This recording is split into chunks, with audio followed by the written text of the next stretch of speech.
এত পরিমাণ বড় তরমুজটা। আজকে তরমুজের শরবতটা বানাইব।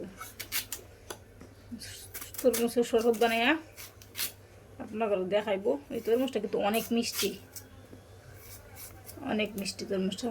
শরবত বানান তো বেশি ছোটো ছোটো টুকরা করে লাগবো, তাই ছোটো ছোটো টুকরা করে নেই। পড়ে গেছে একটা, সে যাই হোক, এই যে ছোটো ছোটো টুকরা করে নিলাম, তাহলে তুইলাম অনেক করে দিই। এই যে এই ব্যাগখানে আজকা জুস বানাইব। জুস একটু ফাইন দিই চলাই। তরমুজটি এক এক করে ব্যাগটি দিয়ে দিব মিক্সি দিয়ে একটু পানি দিব,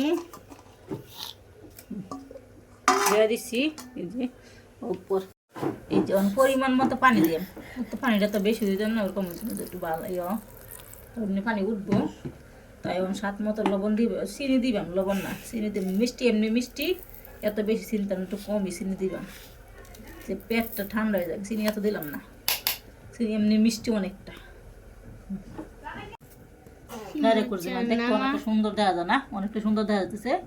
এই যে খুব সুন্দর সবই আজকে বানাইবাম। এই যে আজকে বানাইতেছি, এটা হইলো জুস, এটা হইলো তরমুজের জুস। এই যে তরমুজের জুস বানাই। সবাই ভালো থাকেন।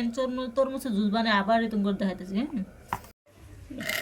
এই যে ফাইনালি আমার এটা হলো তরমুজের জুস বানাইলাম। ডালি ওয়াও, সেই সুন্দর দেখেন তরমুজের জুস। ট্রাই করবো, খাইয়া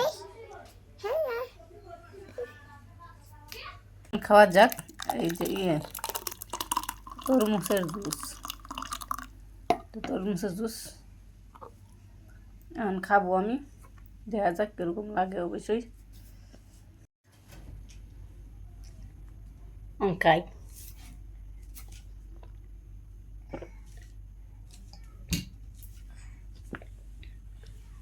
আসলে অনেক স্বাদ, অনেকটা মিষ্টি জুসটা। যে তরমুজের জুস অনেক মিষ্টি হয়।